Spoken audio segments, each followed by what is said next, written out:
Okay, so the theme for the week is capital punishment and what our thoughts on it are. And if you haven't already seen Brendan's video, the one the day before me, I would really recommend going to watch that first, because he covers some really good points in his video. So if you haven't seen it, just click the screen at the moment, and then possibly after watching that come back and watch my video, but definitely click the screen if you haven't watched it. Okay, so you've watched it now? Okay, so a quick note on this video is that while I am making it, I will also be making a concoction that consists of this, this, and this. So if you're ever wondering why I may have a faint look of disgust on my face at the moment, or at any point in the video, it's because I'm getting in touch with my American friends, getting to know them a bit better. By this, I need to stop with the arm movements.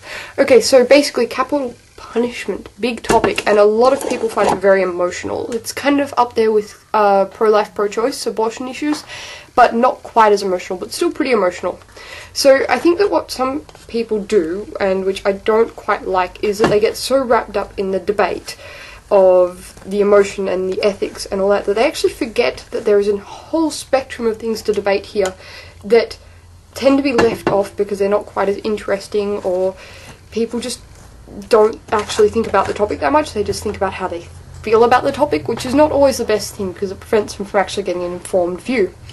So as much as I'm going to probably at some point talk about how I feel about it, because it's kind of something that it's difficult to talk about without giving your own point of view, I want to talk about how this could actually be debated and how you can actually have a proper argument about it, which is, first of all, you need to split things into three main topics, because there are really three areas being debated here. So first of all, obviously, are the ethical and moral issues involved in debating about this and whether that's right. And they're possibly the hardest thing to debate, because everyone has their own view on this, and it's kind of like debating the different ways of people, even what ethics is and what morality is. Everyone has a different view on morals themselves. How are you meant to then expand that into a debate about a topic? Well, some people think it's worth killing one person to save the lives of 100 people, and some people think it's not worth it, that every life should be sacred. And they're all different and valid views in different ways, and you can't really get that down to just a debate about capital punishment, which is where a lot of people get stumped, because they get stuck on that and refuse to think about anything else, which is the second category, which is really its use as a punishment and the logistical side of it, which is that the more factual stuff, whether it actually works as a deterrent and whether it, is functional in a prison system. Which I guess, there's a lot of debate about the fact that if you kill someone, you don't have to pay to house and feed them for 25, 30, 40 years as a prisoner.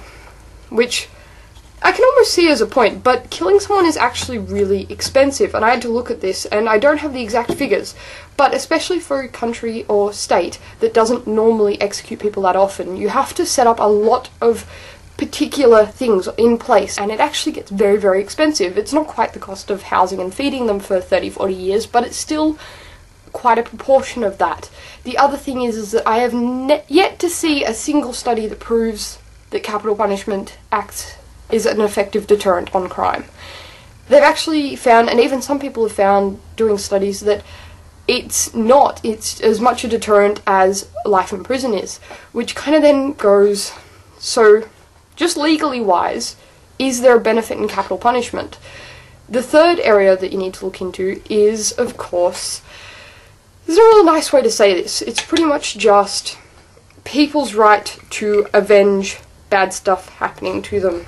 So, and this one sounds really simple, saying, no, someone shouldn't be able to kill someone else just because they're pissed off at them. But you try saying that to someone whose 4-year-old son got raped and murdered by a guy who's done it to not just him, but so many other children, and you say, no, you're not allowed to take retribution. I mean, it's kind of hard to say that to a person. It would be wrong in this instant to get really angry and kill them for what they've done. It's, obviously that's going to sound a bit weird, but it's a hard thing. But as Brendan said pretty well, should people really be able to be the judges of that? We're fallible. I mean, what if we're wrong? What I will finally finish off with is that the death penalty is the poor man's punishment. If you look at the general income earnings of people who've gotten the death penalty, versus people who were, you know, going to get the death penalty but got off on a lesser plea or bargain, or just got manslaughter or anything.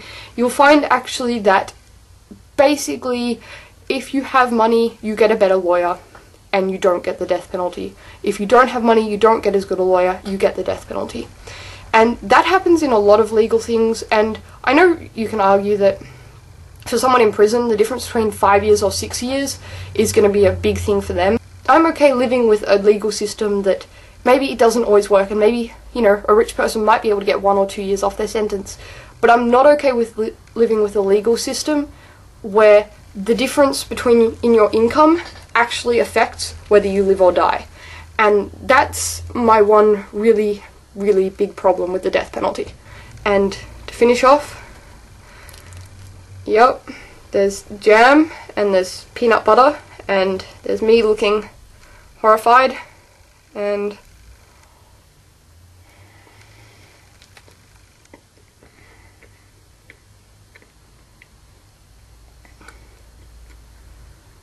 it doesn't taste right.